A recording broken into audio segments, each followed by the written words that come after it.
Okay, today we're going to be deriving what's called Stirling's formula, and we'll also give you a little bonus of the derivative of the natural log of m factorial. Stirling's formula, just to remind you or to introduce you to, is a formula that tries to find out a quick way to figure out or find a formula for factorial so that you don't have to multiply. If somebody says 2000 factorial, you won't have to do 2000 factorial, or because a lot of calculators won't be able to do that. So Stirling figured out a formula that actually calculates that without having to type in factorial. So let's try to derive it. We'll start off easy. Natural log of 4 factorial, of course, is the natural log of 4 times 3, 2 times 1. 4 factorial is this. And the natural log of this is equal to this. A natural log of 4 plus the natural log of 3 plus the natural 2, natural log of 1.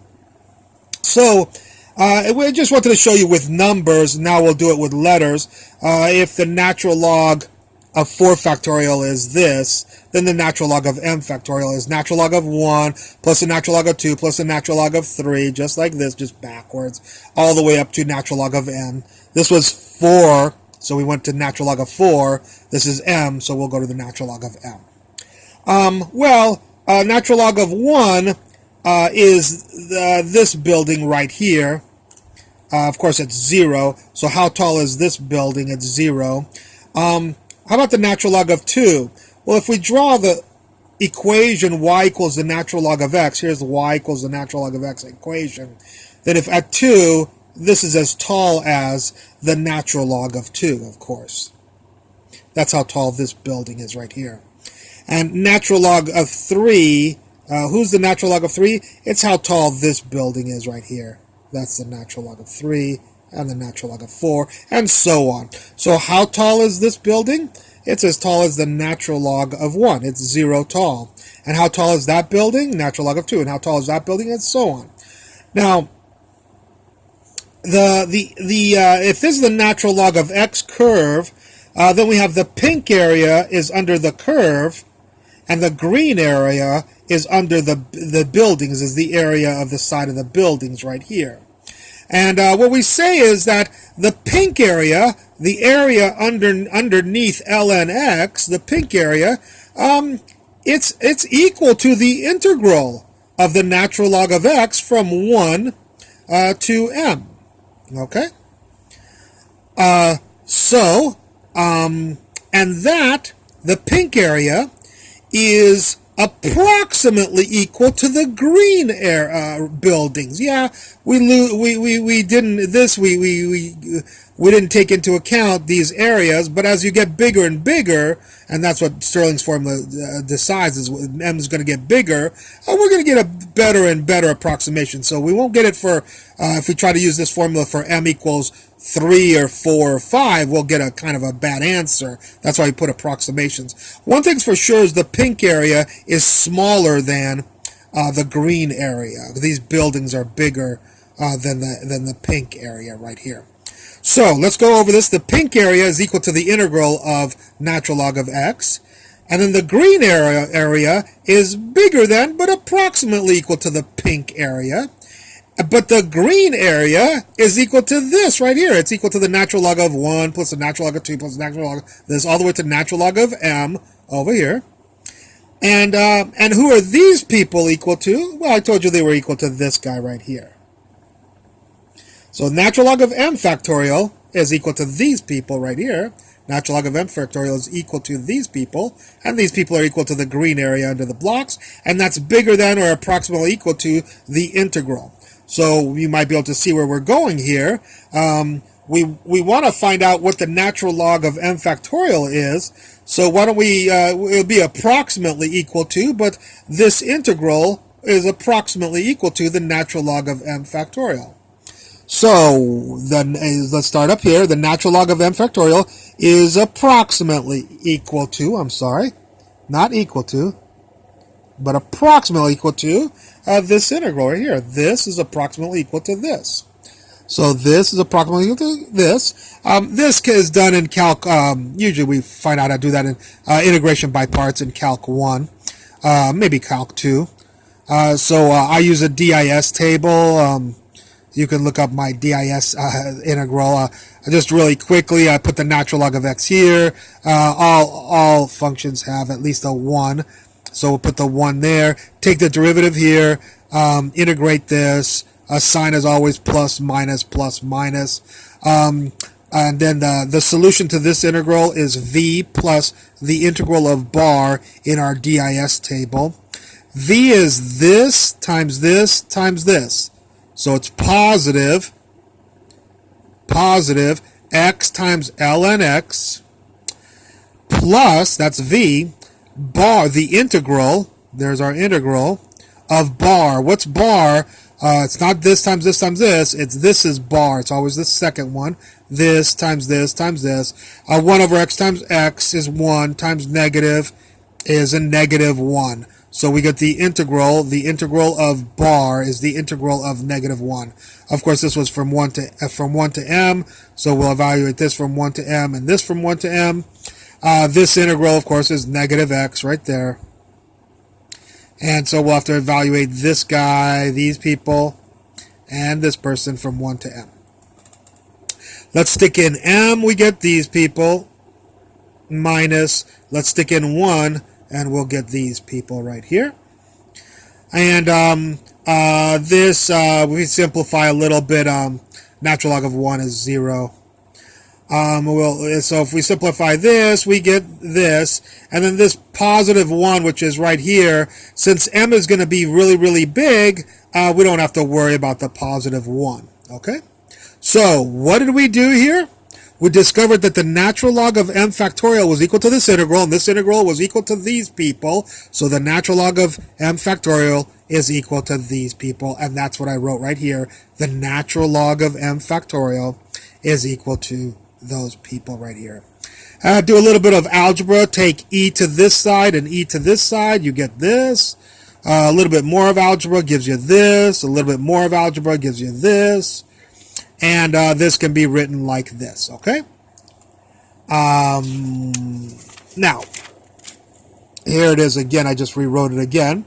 It turns out this is not a bad approximation, but sometimes when you get to large factorials or whatever, we're off by a factor of 20. So we'd like to get a better approximation than this. Now, there's a really difficult way to do this, and there's a little bit easier way to do this, although we have to be a little bit smarter about our assumptions. So we're going to assume the function kind of looks like this. There's the m factorial. There's approximation. There's this guy. But we're going to assume it's got an added multiplicative factor of as a function of m, linear function of m, b times m, some constant times m, to some power. We'll assume that. And you might say, how did you assume that? Why don't you assume natural log or sine or cosine? Well, of course, you'd have to look at the data points quite a bit and see that this would be the function. You have to be a very good mathematician to see that this form would be one of the simplest forms. You know, you want to first try simple things and then try more complicated things as you go along. So we'll assume that we're really smart mathematicians, that this is the new form of our function. It's either that or do some very horrific mathematics, which we do not have the time to do here. So let's try to do it the engineering way. If you saw one of my lectures, I showed you how an engineer does something, how I think it was the cat. The Australian cat problem is the name of the video. You can see how an engineer does it, a physicist does the same problem, and a mathematician does the same problem. And I told you the best people can morph into a physicist, engineer, or mathematician. You should be able to behave like any one of them. That will make you most powerful to solve the most amount of problems. Okay, so we're going to assume this is our better approximation for a function than this. We'll do it for the number m, so we plug in m into this formula, and then we'll put in the number p here, and it's the same formula, just with p where there's an m right there, and then we'll divide these two formulas, and we'll get m over p is this, and this will be here, and this will be here, flipped of course, and this divided by this will be this right here, and the b's will cancel. Once the b's cancel, you could algebraically you can solve for a. So the algebra is a is equal to algebraically this equals this. If you don't want to do this algebraically, you can type this into a solver. Type in for m. Over here I typed in m equals 56 and p equals 66, but you can do all sorts of big numbers and you'll get the same answer for a, and you could solve it as an engineer. I decided to be a little bit of a mathematician here. All right. So if you do a little bit of algebra on this, you can solve for a by getting rid of all his friends. And this will be the power. A will be a power. I just want to make sure to mention there. Or you can solve it, on a calculator, Wolfram Alpha, and so on, numerically. I let m equal 56 and p equals 66, but if you did 40 and 72, you'd probably get approximately the same answer. When you plug in 56 for m in here and 66 for p in here, you'll get a is approximately to 0.4986. And again, I mentioned it before here. We could do it the heavy-duty mathematics way. If you do it the heavy-duty mathematics way, it turns out the answer is 0.5.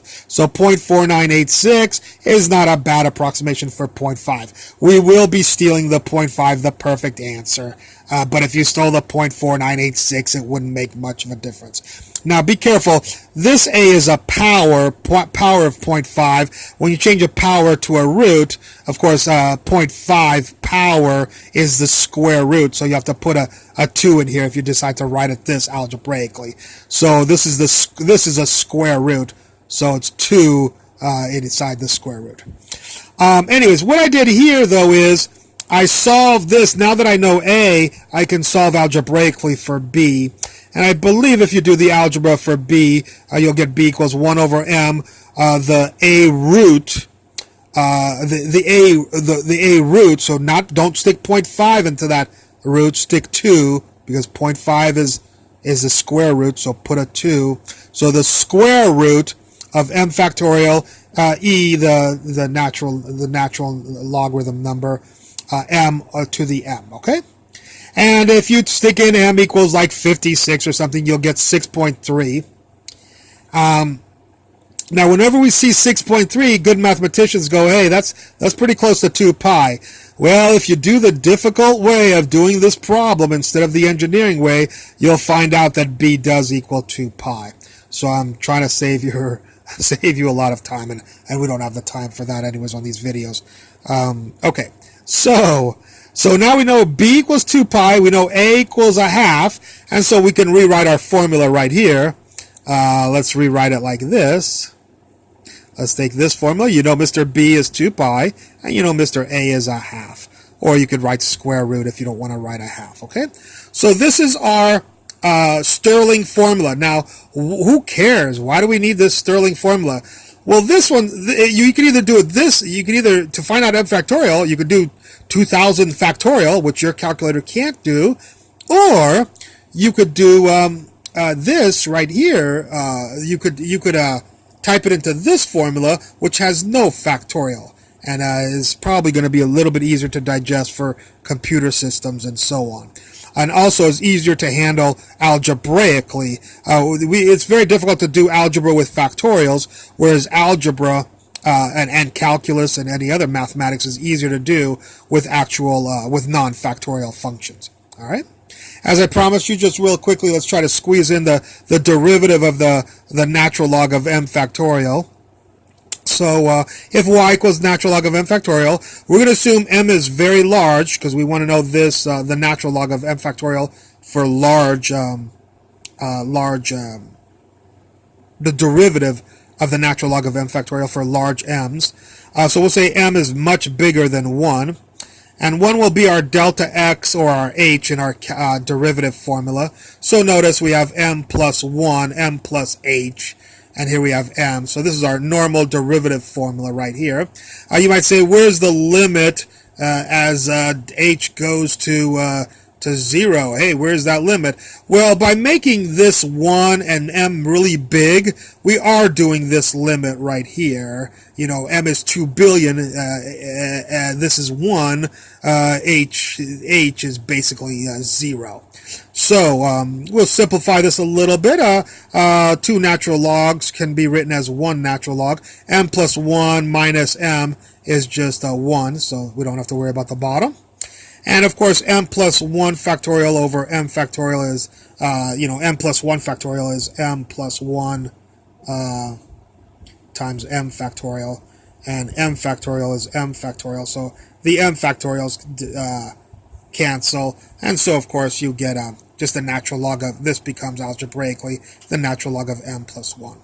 But as we said, m is really big and 1 is really small, so we can throw away that 1, and so we get this natural log of m is the derivative.